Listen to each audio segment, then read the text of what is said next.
ಇವತ್ತು ಈ ಕೂದಲೆಲ್ಲ ಹೋಗ್ಬಿಡ್ತೋದಿನ್ನು. 11 ಮಂತ್ಸ್ ಆಗಿಬಿಡ್ತು ಧನ್ವಿತಿನ್ ಜವಳ ಬಂದ ಬಿಡ್ತು.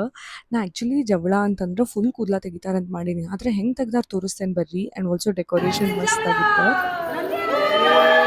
ಆ್ಯಂಡ್ ಈ ಜವಳಕ್ಕೆ ನಂಗೆ ಏನೋ ಸ್ಪೆಷಲ್ ಮಾಡ್ಬೇಕಂತ ಅನ್ಸುತ್ತೆ. That is why I chose this vegan soft silk sari. ನಿಮಗೆ ಕಾನ್ಸೆಪ್ಟ್ ಗೊತ್ತಿತ್ತಿದ?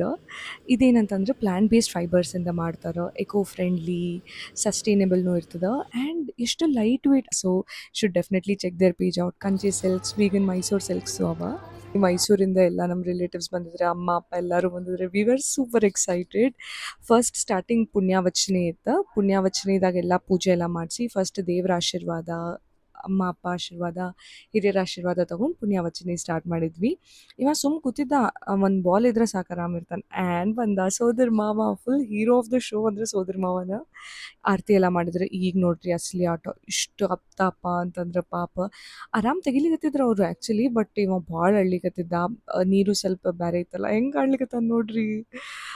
ಇದ್ರಾಗ 3 ಕಡೆ ಕೂದ್ಲ, ಮುಂದೆ ಚುಪ್ಪುರು ಕೂದ್ಲ, ಆ ಕಡೆ ಈ ಕಡೆ ಇನ್ನೂ ಮಜಾ ಕಾಣ್ಲಿಕತ್ತಿದ್ದಪ್ಪ. ಫುಲ್ ತೆಗಿಬೇಕಿಲ್ಲೋ? ಹಿಂಗ್ಯಾಕೆ ತೆಗಿತಾರ? ನಿಮಗೆ ಗೊತ್ತಿದ್ರೆ ಹೇಳ್ರಿ. ಕೂದ್ಲ ಹೋಗ್ಬಿಟ್ಟುದು ಅನ್ನೋದು. ಹ್ಞೂ.